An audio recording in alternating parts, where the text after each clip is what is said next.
ये एक ऐसा सवाल है जो कई जोड़ों के मन में आता है, पर शायद ही कभी खुलकर बात की जाती है। क्या एक पति अपनी पत्नी का ब्रेस्ट मिल्क पी सकता है? आज हम इसी संदर्भ में बात करेंगे, बिल्कुल खुले दिल से, बिना किसी डर या शर्म के। बहुत से लोग सोचते हैं, क्या ये बस एक फैंटेसी है? क्या इसके पीछे कोई गहरी भावना छुपी है, या फिर ये सेहत के लिए नुकसानदायक हो सकता है?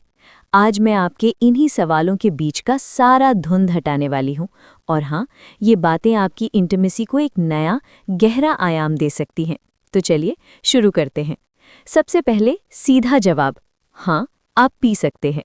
अगर दोनों पार्टनर्स की पूरी सहमति हो तो यह आपके रिश्ते में एक नई गहराई ला सकता है। पर क्यों? क्या है इसमें ऐसा? देखिए, ये सिर्फ एक शारीरिक कार्यक्रम नहीं है, ये इमोशन से जुड़ा हुआ है। जब आप ऐसा करते हैं तो महिला के शरीर में ऑक्सीटोसिन का स्राव होता है, जिसे प्यार का हार्मोन भी कहते हैं। ये हार्मोन आपके इमोशनल बंधन को और भी मजबूत बनाता है। आप एक दूसरे से और भी करीब महसूस करते हैं।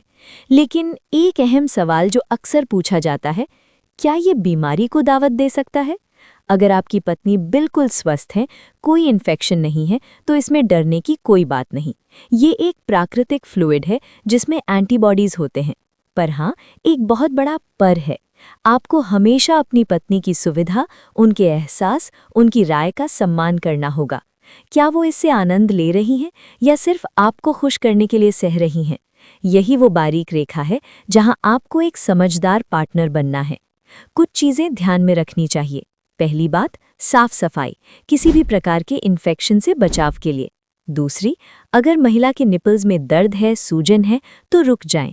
मर्दों की सकिंग पावर ज्यादा होती है, जो दर्द का कारण बन सकती है। तीसरी और सबसे अहम, सहमति। अगर आपकी पत्नी इसके लिए तैयार नहीं है, कंफर्टेबल नहीं है, तो कभी भी जबरदस्ती की कोशिश नहीं। प्यार कभी भी दबाव में नहीं, अपने आप बनता है। एक और महत्वपूर्ण बात, धार्मिक दृष्टिकोण। कुछ धर्मों में, जैसे इस्लाम में, इसे वर्जित किया गया है, तो अपनी मान्यताओं और विश्वास को ध्यान में रखकर ही कोई निर्णय ले। आखिर में याद रखिए, रिश्तों की गहराई सिर्फ शारीरिक सानिध्य में नहीं, बल्कि आपकी समझ, आपकी भावनाओं के आदान प्रदान में है। अपनी पत्नी से खुलकर बात करें, उनकी इच्छाओं को समझें और फिर इस सफर का आनंद लें। आपकी सुरक्षा, आपकी सहमति और आपका प्यार, इन तीनों चीजों को कभी भी न भूलें। अगर आपके मन में अभी भी कोई सवाल है, कोई संकोच है, तो नीचे कमेंट करना न भूलिए। मैं यहाँ हूँ आपकी सहायता के लिए। अगर आप ऐसी ही गहरी पर संजीदा बातों को समझना चाहते हैं, तो इस चैनल डॉक्टर नेहा को अभी सब्सक्राइब करें, ताकि आप किसी भी मुद्दे पर खुलकर बात कर सकें। प्यार भरी जिंदगी जिएं, समझदारी से और पूरी खुशी के साथ।